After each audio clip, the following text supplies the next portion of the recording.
나는 전능하신 아버지 하나님 천지의 창조주를 믿습니다. 나는 그의 유일하신 아들 우리 주 예수 그리스도를 믿습니다. 그는 성령으로 잉태되어 동정녀 마리아에게서 나시고 본디오 빌라도에게 고난을 받아 십자가에 못 박혀 죽으시고 장사된 지 사흘 만에 죽은 자 가운데도 다시 살아나셨으며 하늘에 오르시어 전능하신 아버지 하나님 우편에 앉아 계시다가 거기로부터 살아있는 자와 죽은 자를 심판하러 오십니다. 나는 성령을 믿으며 거룩한 공교회와 성도의 교제와 죄를 용서받는 것과 몸의 부활과 영생을 믿습니다. 아멘. 찬송가 265장 부르십니다.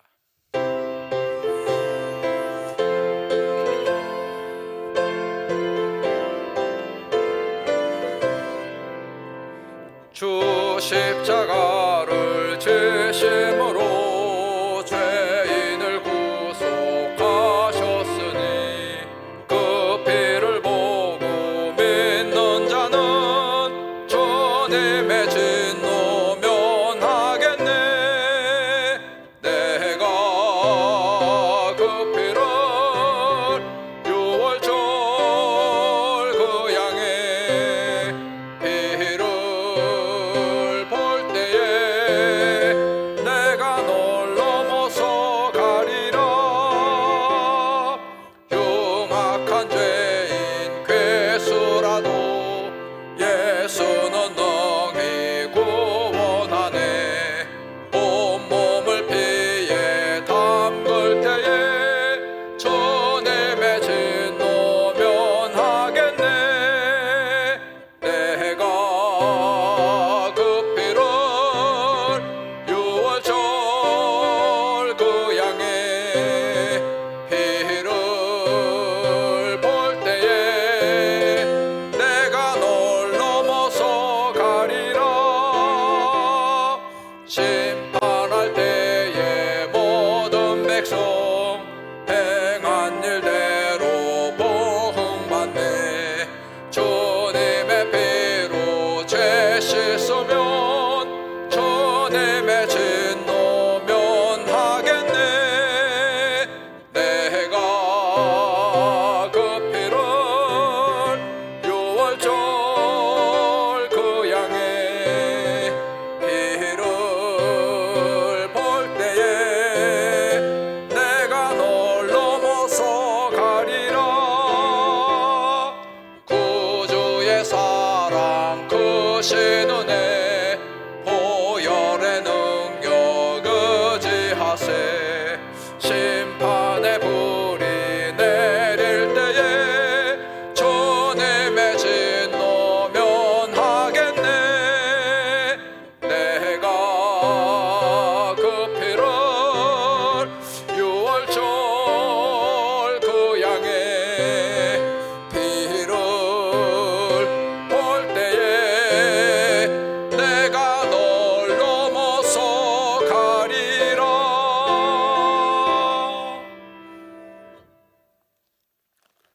오늘은 사무엘하 19장 1절부터 15절까지가 본문입니다. 구약성경 494쪽 사무엘하 19장 1절로 15절까지 제가 봉독합니다. 어떤 사람이 요압에게 아뢰되 왕이 압살롬을 위하여 울며 슬퍼하시나이다 하니 왕이 그 아들을 위하여 슬퍼한다 함이 그날의 백성들에게 들림에 그날의 승리가 모든 백성에게 슬픔이 된지라. 그날의 백성들이 싸움에 쫓겨 부끄러워 도망함같이 가만히 성읍으로 들어가니라. 왕이 그의 얼굴을 가리고 큰 소리로 부르되 내 아들 압살롬아 압살롬아 내 아들아 내 아들아 하니 요압이 집에 들어가서 왕께 말씀드리되 왕께서 오늘 왕의 생명과 왕의 자녀의 생명과 처첩과 비빈들의 생명을 구원한 모든 부하들의 얼굴을 부끄럽게 하시니 이는 왕께서 미워하는 자는 사랑하시며 사랑하는 자는 미워하시고 오늘 지휘관들과 부하들을 멸시하심을 나타내심이라. 오늘 내가 깨달으니 만일 압살롬이 살고 오늘 우리가 다 죽었다면 왕이 마땅히 여기실 뻔하였나이다. 이제 곧 일어나 나가 왕의 부하들의 마음을 위로하여 말씀하옵소서. 내가 여호와를 두고 맹세하옵나니 왕이 만일 나가지 아니하시면 오늘 밤에 한 사람도 왕과 함께 머물지 아니할지라. 그리하면 그 화가 왕이 젊었을 때부터 지금까지 당하신 모든 화보다 더욱 심하리이다 하니, 왕이 일어나 성문에 앉음에 어떤 사람이 모든 백성에게 말하되 왕이 문에 앉아 계신다 하니 모든 백성이 왕 앞으로 나오니라. 이스라엘은 이미 각기 각 장막으로 도망하였더라. 이스라엘 모든 지파 백성들이 변론하여 이르되 왕이 우리를 원수의 손에서 구원하여 내셨고 또 우리를 블레셋 사람들의 손에서 구원하셨으나 이제 압살롬을 피하여 그 땅에 나가셨고 우리가 기름을 부어 우리를 다스리게 한 압살롬은 싸움에서 죽었거늘 이제 너희가 어찌하여 왕을 도로 모셔올 일에 잠잠하고 있느냐 하니라. 다윗 왕이 사독과 아비아달 두 제사장에게 소식을 전하여 이르되 너희는 유다 장로들에게 말하여 이르기를 왕의 말씀이 온 이스라엘이 왕을 왕궁으로 도로 모셔오자 하는 말이 왕께 들렸거늘 너희는 어찌하여 왕을 궁으로 모시는 일에 나중이 되느냐. 너희는 내 형제요 내 고륙이거늘 너희는 어찌하여 왕을 도로 모셔오는 일에 나중에 되리요 하셨다 하고, 너희는 또 아마사에게 이르기를 너는 내 고륙이 아니냐. 내가 요압을 이어서 항상 내 앞에서 지휘관이 되지 아니하면 하나님이 내게 벌 위에 벌을 내리시기를 바라노라 하셨다 하라 하여 모든 유다 사람들의 마음을 하나같이 기울게 하며 그들이 왕께 전가를 보내어 이르되 당신께서는 모든 부하들과 더불어 돌아오소서 한지라. 왕이 돌아와 요단에 이르매 유다 족속이 왕을 맞아 요단을 건너가게 하려고 길갈로 오니라. 아멘. 자, 이제 압살롬의 반론은 진압이 되었고 압살롬은 다윗 왕의 간절한 소망에도 불구하고 죽임을 당했습니다. 자, 그리고 이제 아직도 헤아리지 못하는 슬픔 가운데 있는 그런 다윗 왕을 요압을 대표한 여러 충신들이 다시 좀 추스리도록 그렇게 청을 하고 다시 이제 이 수습을 하자 하는 그런 상황을 계속해서 보고하는데 다윗 왕은 좀처럼 곧바로 돌아오지 않아요. 상당한 시간이 좀 지체하고 지나고 난 다음에 이제 예루살렘으로 돌아오는 그런 내용으로 이제 전개가 되는데, 자, 그 과정에서 다윗 왕이 보여주는 우리 통합의 이야기, 우리 이제 19장부터 쭉 그 다음 28장, 19장부터는 계속 다윗 왕이 이제 반란이 끝나고 통합하는 그 지난 주일날 제가 마침 우리 지금 나라가 대통령 선거를 끝나고 우리 다시 통합을 하는 그런 다윗의 통합의 이야기를 주일 설교 말씀으로도 드렸습니다만, 자, 우리 계속해서 통합하는 그런 이야기가 되겠습니다. 내전이라고 하는 것은요, 이 외적과의 싸움보다도 더 큰 상처와 그리고 상호 간의 원한을 남기게 되는 거예요. 우리도 경험이 있지 않습니까? 지금도 사실은 한국 사회가 몇십 년이 지나도 이 한국 전쟁 서로 싸운 그 내전의 그 후유증이 지금도 모든 영역에서, 정치 영역에서도 그게 트라우마처럼 남아있고 웬만해서는 극복하기 어려운 그런 문제를 야기하는데, 더더군다나 이번 이스라엘의 내전은 아버지와 아들 간의 싸움이었고 또 특별히 이 아들 압살롬의 반란을 지지하는 세력들이 훨씬 많았다는 것이에요. 지파들 상당수가 압살롬을 지지했기 때문에 그 상처가 훨씬 더 깊고 아팠다는 것입니다.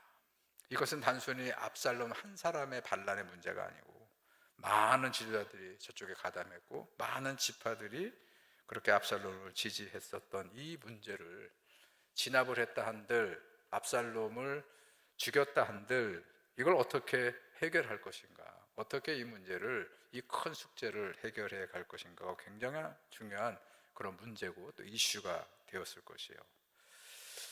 자, 이제 아까 그랬죠. 반란이 진압이 됐는데도 불구하고 다윗은 뭐 슬픔도 있었습니다만 여러 가지 상황과 이유 때문에 곧바로 예루살렘 성으로 환궁을 하지 않고 꽤 오랜 시간 동안 몇 년에 걸쳐서 그렇게 상황을 수습을 하는데, 우리 같다면 이제 반란이 됐으면 곧바로 그냥 들어가서 그래서 해결할 일들이 얼마나 많이 있겠어요. 1차적으로는 반란에 가담했던 자들은 전부 다 처형을 시켜야 되지 않겠습니까? 그 후속 조치들을 강력하게 그렇게 해서 이 분열된 나라를 안정화시키는 것을 했을 거예요. 그런데 이 시간을 기다리는 것을 저는 다윗이 때를 고르고 기다리지 않았을까 그렇게 생각합니다. 왜냐하면 다윗은요, 여태까지 쭉 우리 역사를 보아오는데 다윗은 기다리는 사람이었어요. 자기 마음대로 하는 사람이 아니고 기다림의 이골이 난 사람이었습니다. 우리 사무엘 선지자로부터 기름을 부어서 이제 왕이 될 것이라고 하는 약속을 그 선지자 입을 통해서 받았음에도 불구하고 무려 20년을 그는 기다렸습니다. 자, 그냥 기다린 것도 아니에요. 우리 사울 왕이 그 사울 왕, 이제 죽은 사울 왕이 이 다윗을 계속 시기 질투해가지고 그래서 도망 다니면서 광야로 도망 다니고 저 블레셋 가드 땅까지 도망 다니면서 그렇게 자기의 시간을 기다렸던 사람이 바로 다윗이에요. 지금도 기다리고 있습니다. 그런데 우리 계속 이스라엘의 역사에서 다윗과 관련되는 역사 이야기를 읽고 있습니다만, 그렇게 광야에서의 기다림이 허송세월이 아니고 저 블레셋을 가서 그리고 미친 채 하면서 그렇게 보냈던 그 시간들이 그냥 도망 다니기만 한 그런 시간이 아니고 그런 과정을 통해서 하나님이 다윗을 연단하시고 그 다윗을 이스라엘의 왕으로 훈련시켜가는 시간이었다는 것이에요. 자, 지금도 마찬가지라는 것이에요. 지금도 다윗이 이렇게 재빠르게 그렇게 권력을 다시 낚아채고 그렇게 예루살렘으로 돌아오지 않는 그런 이 이유는 여러 가지 복합적 문제들, 얽혀있는 이런 문제들을 해결하기 위한 그런 준비의 시간을 다윗이 보내고 있었다는 것이에요. 여러분, 저는 우리가 인생을 살아가면서 기다림의 시간이 필요합니다. 또 어쩌면 지금 내 막 활개를 치고 우리 교회도 마찬가지예요. 지금 막 성전 건축의 시간이고 막 그냥 성전이 건축되어지고 이렇게 되었으면 참 좋겠지만 지금은 우리가 기다리는 시간을 보내고 있어요. 저는 어쩌면 우리 대한민국도 이번에 선거가 끝났습니다만 막 달라붙고 막 이래가지고 해결될 게 아니고 서로 침착하게 기다림의 시간을 보내야 되는데 이 시간이 무의미한 시간이 아니에요. 그냥 보내는 시간이 아니라는 것을 우리가 알 수 있어야 되는 것이에요.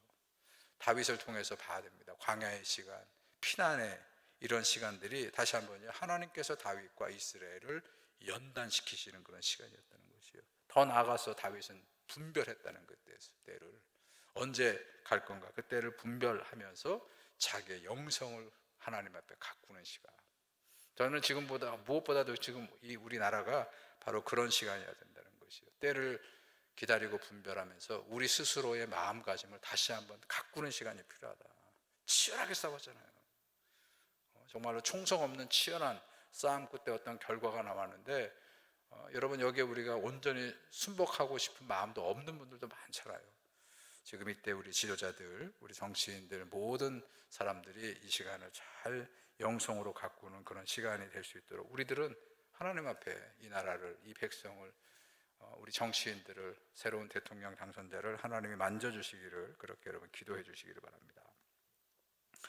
자, 그런데 이제 다윗이 그 유다 지파 출신이지 않습니까? 그런데 그 유다 지파의 사람들은 오히려 대다수가 압살롬을 지지했단 말이에요. 다윗을 모셔올 생각을 하고 있지 않아요. 주저하고 있어요.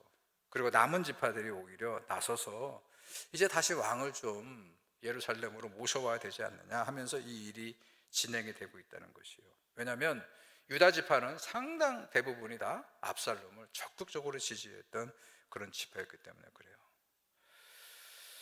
자, 그래서 오늘 그 유다 지파의 이제 이 다윗이 자 이제 거기가 이제 극렬하게 아직도 가라앉지 않았으니까 제사장이 그러죠. 이 사독과 아비아달 두 제사장을 보내서 서로 이제 그 유다와의 화친을 하기 위해서 그렇게 이제 다윗이 먼저 이 제사장들을 보내는 얘기가 후반부에 나왔죠. 여러분, 심지어는 13절 보시기 바랍니다. 거기 이렇게 다윗이 얘기합니다. 너희는 또 아마사에게 이르기를 너는 내 고륙이 아니냐. 내가 요압을 이어서 항상 내 앞에서 지휘관이 되지 아니하면 하나님이 내게 벌 위에 벌을 내리시기를 바라노라. 이렇게 말하면 를 전했다는 것이에요. 자, 유다 지파에게 가서 아마사, 지금 아마사는 어딘가 숨어 있습니다. 왜요? 압살롬 반란군의 총사령관이었잖아요. 요압을 대적하기 위해서 압살롬이 이 아마사는 유다 지파 사람이거든요. 그래서 내 고륙이라고 얘기하는 거예요. 내 같은 지파, 내 혈육이라고 얘기를 하는데, 그래서 지금 아마사는 어딘가에 꽁꽁 숨어 있어요. 그런데 다윗은 이 두 제사장을 통해서 그 아마사에게도 가서 전해달라. 뭐라라는 거예요? 지금 이 분열의 나라를 다시 이제 이 반란을 딛고 우리가 다시 화합으로 통합으로 가는 이때에 아마사를 총사령관으로 임명하겠다는 것이에요. 총사령관으로 임명하겠다는 거예요. 여러분, 그런데 이게 얼마나 획기적인 사건인지 아시겠죠? 지금 총사령관은 누굽니까? 지금 이 반란을 진압하고, 그리고 여태까지 다윗이 이 자리에까지 오기에 많은 그런 어려운 일들을 같이 목숨을 걸고 싸워왔던 총사령관이 누구예요? 요압 장군이잖아요. 근데 요압 장군을 내리고 그 자리에 누구를요? 아마사를 세워서 이 나라를 수습하겠다는 것이에요. 이 파격적인 인사도 서슴지 않는 거예요. 이건 제스처가 아닙니다. 그런 마음으로 탕평책을 쓰고 있는 그런 다윗을 보면서 뭐예요? 다른 거 다 내려놓고, 우리 그 다음 이야기도 계속 그런 거예요. 자기를 막 저주했던 이야기. 이게 주일날 한 얘기가 다 이게 연속 석상에, 그 연결 석상 그 상황에 있는 것인데, 탕평책을 쓰면서 하나님의 백성들을, 이스라엘을 하나로 통합하려고 하는 그런 애씀과 노력이 다윗의 마음이었다는 것이죠. 자, 이게 어떻게 만들어졌을까요? 기다리는 시간을 통해서 빨리 돌아와가지고 막 자기가 하고 싶은 대로, 자기의 생각대로, 감정대로, 어떤 상황대로 그렇게 이 상황을 처리하지 않고 시간을 두고 광야와 그 피난의 시간에서 그가 그 시간 하나님께서 다윗의 마음을 만지시고 이런 지략을 주시고 이런 탕평책의 마음을 허락해 주셨던 것처럼 지금은 우리가 그런 시기를 보내야 되는 것이요. 여러분, 기도하시기 바랍니다. 이 나라가 새로운 대통령 당선자가 또 여러 나라의 지도자들이 이렇게 이 시간을 준비하는 시간을 잘 보내서 이 나라가 서로 통합되고 화합되는 그런 여러 가지 정책들과 그런 인사 일들이 벌어질 수 있기를 간절히 바라는 마음으로 함께 나라와 민족을 위해서 이 아침에도 기도해 주시기를 축원합니다. 사랑의 하나님, 오늘 압살롬의 반란을 진압하고 다윗 왕이 곧바로 예루살렘으로 환궁하지 않습니다. 시간을 또 기다리고 때를 기다립니다. 우리의 생각은 달려가서 모든 반역자들을 처단하고, 그리고 반란에 참여했던 지파들을 요절을 내고 보복을 할 것 같은데 다윗은 그렇게 하지 않습니다. 지금까지 그래왔던 것처럼 다윗은 또 기다립니다. 하나님이 허락한 시간을 분별하고 있습니다. 그 시간 하나님께서 다윗의 마음을 만져주시고 다시 그 분노의 마음을 가다듬게 하시고 그 억울한 마음들, 그 슬픔의 마음들을 다 치유해 주셔서 이제 다시 반란의 수괴였던 유다 지파를 탕평책을 쓰고 아마사 장군을 다시 재등용하는 등 여러 그런 통합의 과정을 이어가는 그 다윗이 자기의 능과 힘이 아니고 그 기다림의 시간에서 만났던 하나님께서 다윗의 마음에 이런 마음을 허락해 주시고 또 이렇게 이스라엘을 인도해 가시는 하나님의 놀라운 역사인 줄로 믿습니다. 하나님이 나라를 또 이 백성을 그리고 새로 대통령으로 당선된 대통령 후 당선인을 통해서도 이 나라가 서로 통합되는 길을 향해 나아갈 수 있도록 늘 만져주시고 백성들의 갈라진 마음이 다시 하나가 되어서 미래를 향해 나갈 수 있는 이 나라가 될 수 있도록 주님께서 우리를 인도하여 주옵소서. 예수님의 이름으로 기도드렸습니다. 아멘. 하늘에 계신 우리 아버지여, 이름이 거룩히 여김을 받으시오며 나라 임하옵시며 뜻이 하늘에서 이루어진 것 같이 땅에서도 이루어지이다. 오늘날 우리에게 일용할 양식을 주옵시고 우리가 우리에게 죄 지은 자를 사하여 준 것 같이 우리 죄를 사하여 주옵시고 우리를 시험에 들게 하지 마옵시며 다만 악에서 구하옵소서. 대개 나라와 권세와 영광이 아버지께 영원히 있사옵나이다. 아멘.